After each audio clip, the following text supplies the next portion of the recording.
It's sunny today. I don't know about y'all, but when the sun is out, it's hard for me to stay inside. Potatoes are, I think they get a really bad rap. I think we've been, is it rep? I don't know. And people are afraid of carbs these days. And look, you do what you feel like is best for you, but we love potatoes. We eat a lot of potatoes around here. And I was actually really surprised to learn recently that potatoes are high in vitamin C, which makes a lot of sense if you think about why our great-grandparents and grandparents and, you know, people that did this before us, and let's be honest, they were a lot more efficient at growing food because they didn't have a choice. But they would grow potatoes to store throughout the winter. And when you think about the lack of sunlight that we have in the winter months because there's not as much sun to be exposed to, it would make sense that they would eat a vitamin C rich crop like potatoes all through the winter so that they could keep their immune system at peak performance.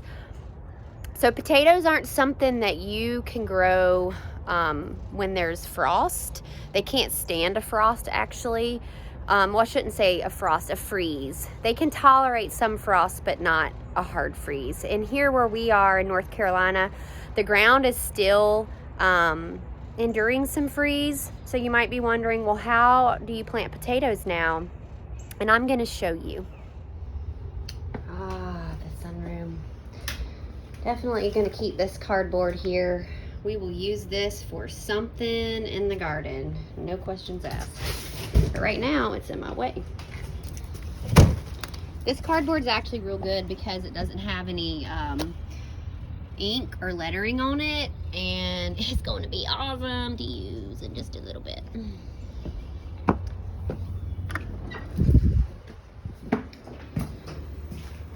So we are growing potatoes in fabric pots.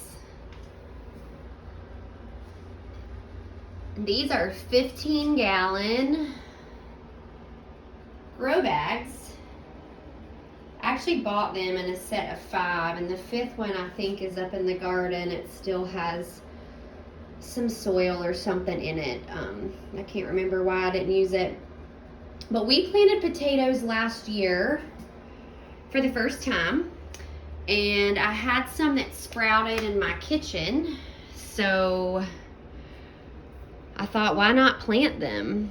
So I probably put, I don't know, 4, 5 sprouted potatoes down in the bottom here. And as they started to grow up with the green stalks, I added soil or growing medium, because you'll see this is actually not soil. This one is the least far along. Not sure what that is there. Oh, it's a label. Huh. But it's still gonna grow. It's just not quite taking off as fast as these guys. I do need to water them. But potatoes are pretty resilient. They actually don't need a lot of water, and I do need to top these. As you can see, these stalks have gotten pretty high, and the tuber, so the new potato, is going to grow off of this stem here, so I need to add some more soil to allow that to happen. I've done this once since planting, so I don't know, I planted these probably 4 weeks ago. And this one has done the best, as you can see. Can you see how they're reaching for the light, how they're tilting over to the left here? I think it's so cool. Plants are so smart, y'all. They know what they need. I am gonna turn these since they're reaching for the light. I do turn them periodically just so they don't all grow like this. Have you ever heard guineas before? Listen.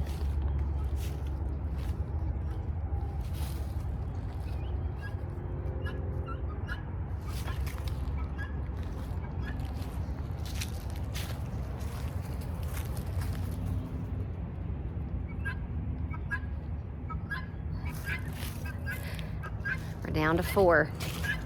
We used to have, I think the most we had at one time was 22. And we are down to 4. I love this watering can Reed got for me. Our 11th anniversary, I think. The gift for that is steel. And he found this super cool stainless steel watering can that I love. So we're just gonna give these taters some water. I like this watering can because it comes out in a spout and not just in a stream. I've got both kinds, but I really like this one, especially if you're watering something with big surface area like these potatoes. So I wanted to water them before I add the extra dirt, just because I haven't watered them in a few days.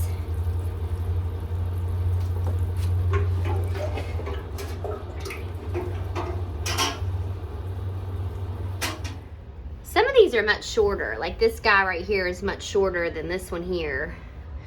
So I'm gonna have to be strategic in how I do the soil, because I don't want to cover this guy all the way up, but I do want to make sure I get some more stacked up there.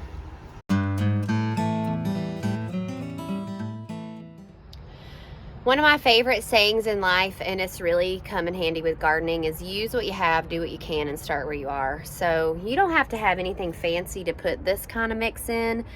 You can see I'm just using an old storage tote. And this is some that I'd mixed up last week, and it's got a little bit of leftover potting mix from plants that either died or seeds that didn't germinate when we started seeds last season that I just dumped in there. As long as the plant's not diseased, I think it's okay to do that. But we're gonna add to this. I don't really have an exact recipe here. I kind of fly by the seat of my pants with this, and that might drive you crazy, but it works for me. So this is really concentrated, the compost, so I'm not going to do, or the chicken manure, I'm not going to do a whole lot of that. I'm just going to add a cup full. And peat moss doesn't have any nutrition. It's just a growing medium that's really fine. So it allows roots to penetrate through easily. A lot of seed starting mixes are going to be made up of peat moss. So I bought a giant bag of peat moss last year to use sort of as like a build your own soil method. This whole bag, I think from memory, was like, I don't know, 40 bucks or something like that, but it's huge and it's taken me a long time to go through it. 3.8 cubic feet.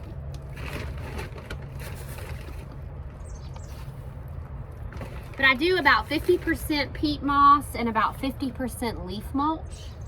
For whatever reason, potatoes really like the leaves.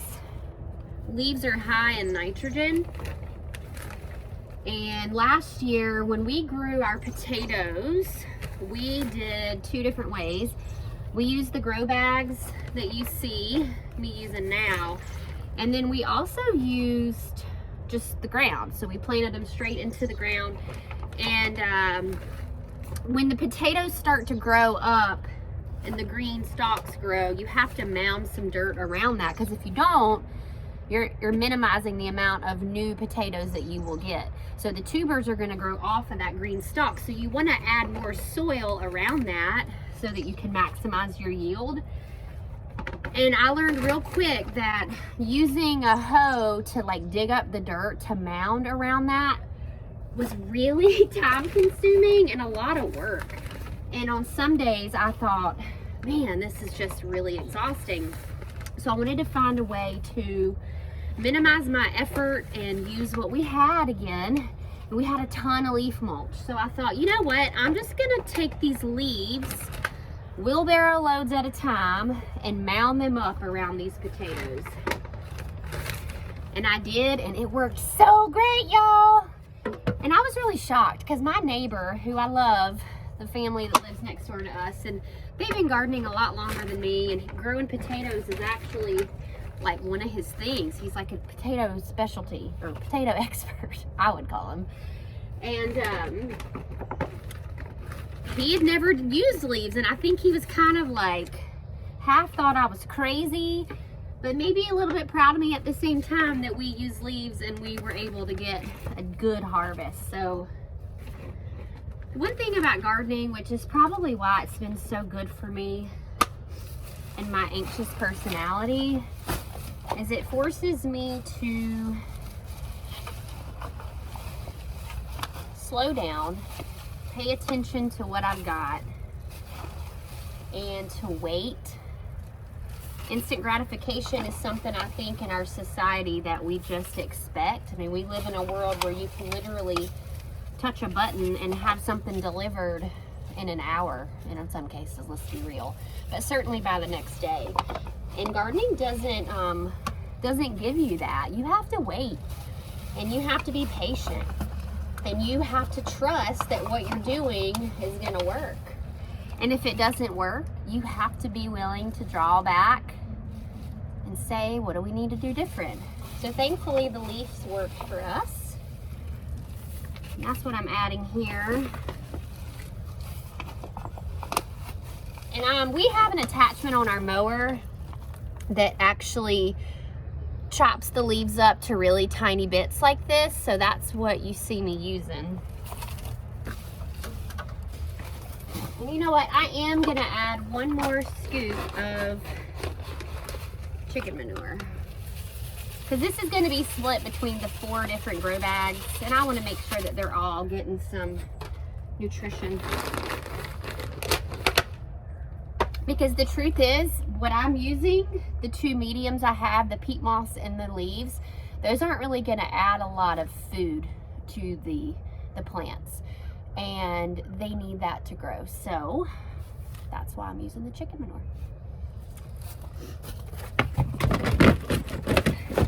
Put the lid on and just shake this bad boy up.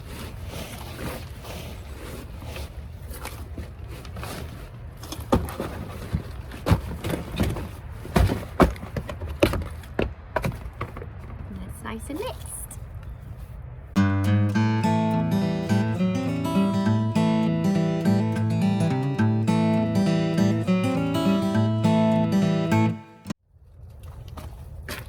So I didn't have enough soil. I had to come back and make some more.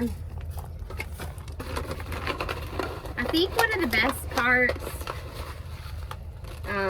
of the grow bags is compared to growing in the ground. And this is just my opinion. Yes, the potatoes were a little smaller. I broke my cup. But the harvesting was a cinch, because when it became time to harvest, I literally just dumped over the bag, as opposed to having to go out with a garden hoe and dig up all of them. I mean, which was fun, don't get me wrong, especially because it was my first time, but it was a lot more time consuming.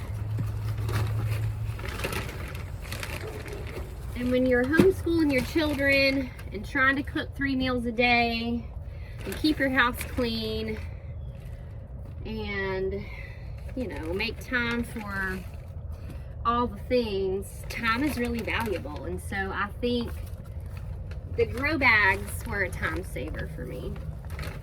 They weren't that expensive. I think I paid $30-ish for 5 of them. You can use them year after year.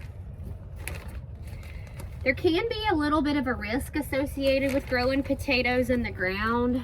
You might hear people talk about seed potatoes. That just means that it's a potato that was grown and it was disease-free. It's like certifiably disease-free, and it's safer to put into your soil because it means you're not going to introduce disease there. Now, that doesn't mean that you won't get disease on your own.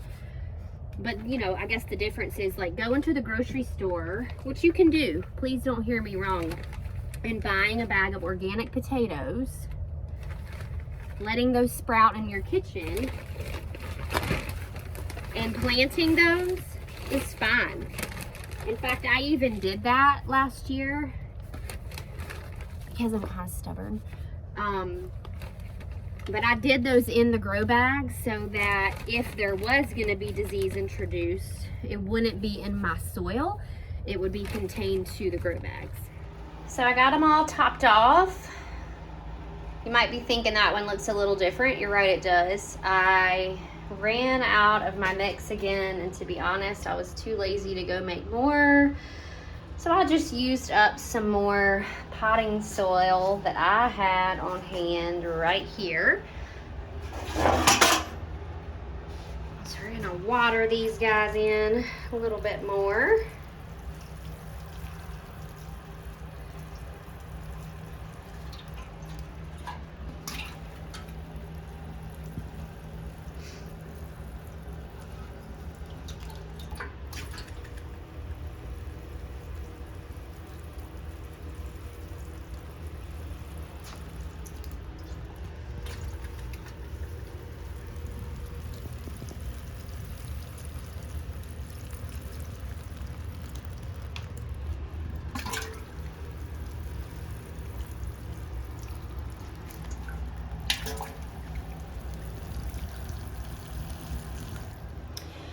So we're just gonna let these keep growing. Potatoes take about 45 to 60 days to be ready to harvest. So stay tuned, check back in, and I'll show you our progress.